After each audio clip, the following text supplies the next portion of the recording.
So this question, PFSH leveling and E&M coding, can you go over how to level past family social history in E&M coding? On your form, you show 1 to 2 is pertinent and 3 is complete, but if it's an established patient, 2 to 3 is considered complete. I know, very confusing. So I'm going to admit something. This actually didn't come from the chat question. I put it in here. It came from a student today, hot off the press. I said, let me put that as one of the first chat questions, and let's see if me and the team can answer this.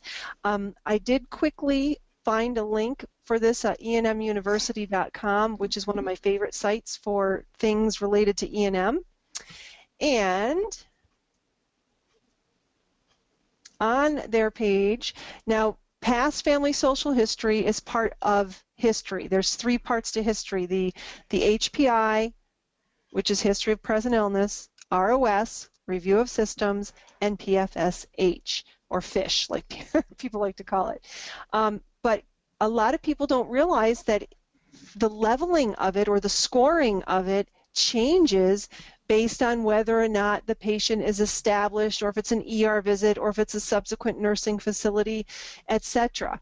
That's what the person was asking about, because sometimes when people will say it on a seminar or at a Medicare training, they'll only say it one way, when in reality it's one item from 2 out of 3 of the past family social history components. And the component is past history, social history, family history. Those are the 3 components. If you think of a little checkbox, did your documentation say anything about the patient's past history? Check. Anything about social history, their work, that sort of thing? Check. Family history, history of cancer, check. So if you can check one item from 2 out of the 3 PFSH components, then it can be documented as a complete for these E&M subcategories. Okay?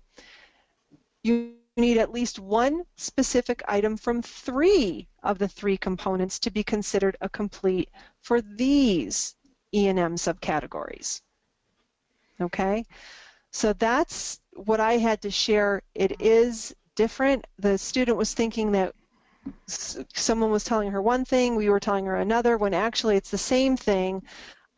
It's just maybe being glossed over in other areas. So I don't know, did you ladies have anything to add? Yeah, can you leave that up for a minute? Sure.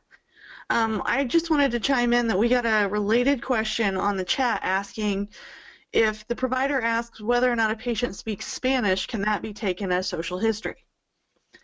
Well, if you'll scroll up just ever so slightly, those 7 elements that are listed there are the 7 that they suggest for social history, right? Marital status, living arrangements. Obviously, it comes down to whether or not it's pertinent and significant for that patient. For example, like on a newborn, if it says single, really? We would kind of expect that unless there's some sort of arranged marriage or something we're not sure about, right? So most insurance carriers will say marital status on a newborn doesn't count because we expect them to be single. Like, that's not pertinent to their current livelihood. From the aspect of what languages they speak, if that's pertinent, if that's going to require us to think about whether or not there's an interpreter, or it leads to what they do for a living and how it's involved, I would say absolutely that could be included as pertinent, relevant, significant social history. That's a good point. What do you guys think? I think that's a good point. And, oh, I had a great, hang on one second. I got too many screens open. I was talking to a friend of mine, Susan Hopman, who is like an E&M guru, and she has worked in training physicians for many, many, many years. And I asked her, how does she explain it? Let me see if I can find it, because then, of course, we started to talk about personal stuff.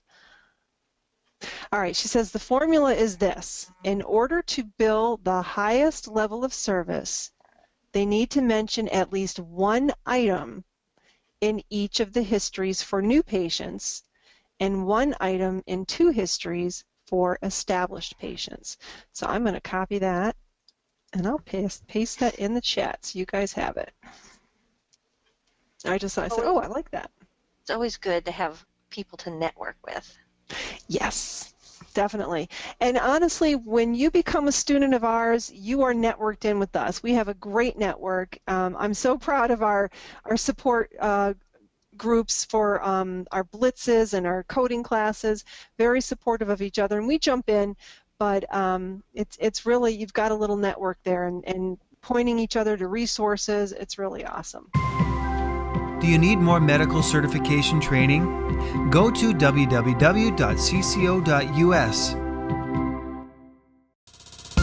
And don't forget to subscribe to our YouTube channel for updates.